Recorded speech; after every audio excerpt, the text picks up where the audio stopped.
Women declare Phagan murder must be solved. Atlanta Constitution, Tuesday, May 20th, 1913. Freedom of murderer is a menace to honor and life of every woman, writes Mrs. James Carr. Optimistic over the prospects for solving the Mary Phagan mystery, C.W. Tobie, chief of the William J. Burns Criminal Department, told a reporter for the Constitution yesterday morning that he was confident the girl's murderer would be apprehended and convicted in a surprisingly short while. "What if Mary Phagan were your child?"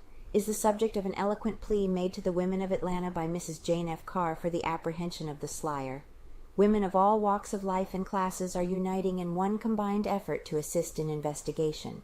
Mrs. Carr's plea is an apt illustration of the widespread sentiment felt by the women of the city. It will be recalled that 6 prominent women advanced the suggestion to Attorney Felder that Detective Burns be employed, and the fund was started by the Constitution. Women's clubs and organizations all over Georgia are ready and willing to lead every aid possible. Women are interested. Mrs. Carr's letter follows. To the women of Atlanta, the Mary Phagan case is our case, and it behooves every woman to set the scale of condemnation upon lawlessness and demand that no means shall be unused, no expense spared in bringing to justice the foul villain who perpetrated this unparalleled crime. His freedom is a menace to the honor and life of every woman in our community. But no mistake must be made. Some of our most prominent men, and a few big-hearted women, have taken the initiative in contributing to the fund which obtains the best detective talent in America, and it's the increasing of that fund we women have our opportunity. Let every woman give something, however small the amount, and in the aggregation of these such a sum will be acquired as shall employ and reward all the legal and detective talent that has been so continuously and generously given, and will be given in the search for the criminal. To systematize this wholesale giving, let the women in all departments of endeavor, in offices, in plants, in stores, or wherever women congregate, select one of their number to receive the individual contributions and send, as a whole, the amount they realize to the Constitution with these instructions, for the Mary Phagan Investigation Fund. Let the same plan be pursued in neighborhoods. Let us be up and doing. What if Mary Phagan were your child? Mrs. James F. Carr, signed, Tobie give an interview. Tobie, the Burns agent, gave an interview to reporters Monday morning in the office of Colonel Felder. He predicts a complete and early clearing up of the mystery. Already, he says, he has unearthed new and valuable evidence. His reports are being submitted daily to Colonel Felder and Solicitor General Dorsey. Both are highly pleased and evince optimism over his work. Tobie comes direct from Chicago, where he is in charge of the entire criminal department of the Burns Agency. His orders, cabled from his chief in Europe, are to drop everything else and work exclusively on the Atlanta mystery. Basing this investigation on the theory that the murderer was a sexual pervert, he has formed a definite theory of the crime. Excluding the idea that the girl left the pencil plant after entering at noon, he believes she was murdered inside the building, theory of Tobie.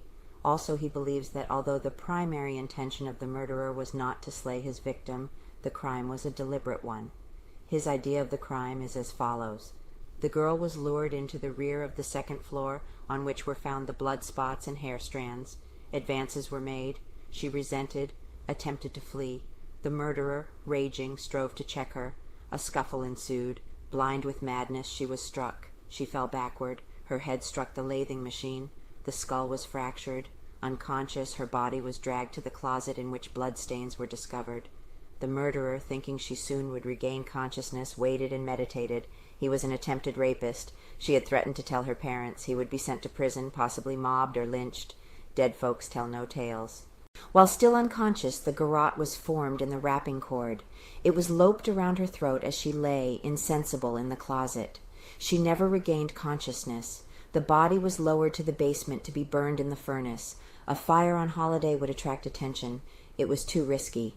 The lifeless form was dragged to the desolate recess. In the cellar darkness, the murderer gave way to fright. Hoping to direct suspicion to another source, the slayer penned the mysterious notes and then fled. Solicitor Dorsey busy.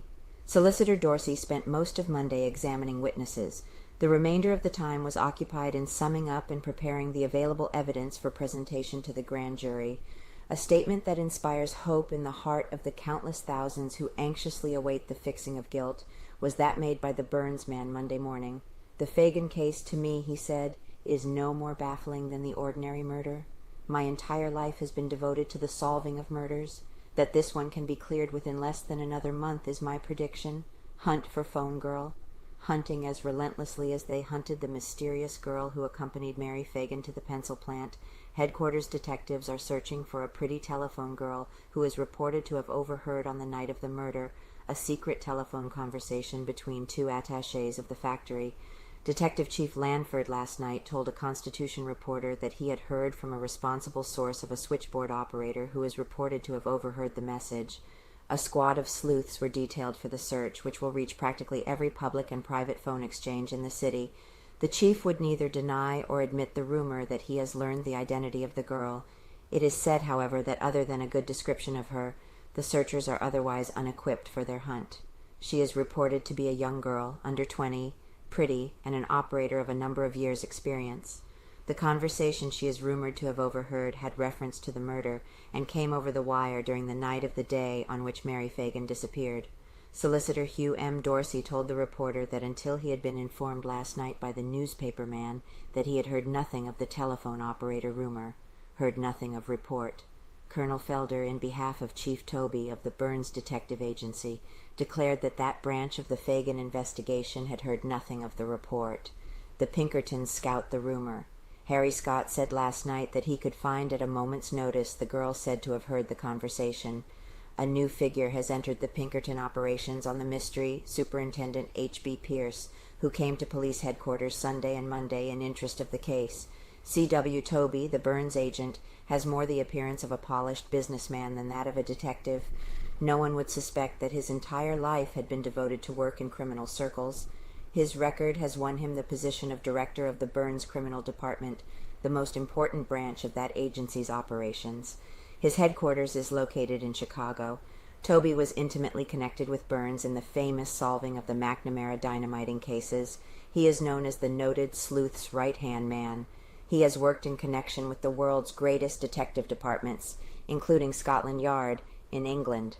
Last night, a number of police detectives and Pinkerton operatives, headed by John Black of headquarters and Harry Scott of the Pinkertons, visited the pencil factory building. The premises were scoured hours in search for clues relating to the arrest of the Negro sweeper Connolly, it is said. The result of the search was not made known. Colonel Felder said Monday that subscriptions to the Burns Fund had slacked considerably that day and urged everyone interested in the Phagan case to hurry contributions. The amount has passed the $2,000 mark, but additional sums are needed. Money already is at hand to retain the agent now on the ground, but $5,000, it is said, will be needed to obtain Burns.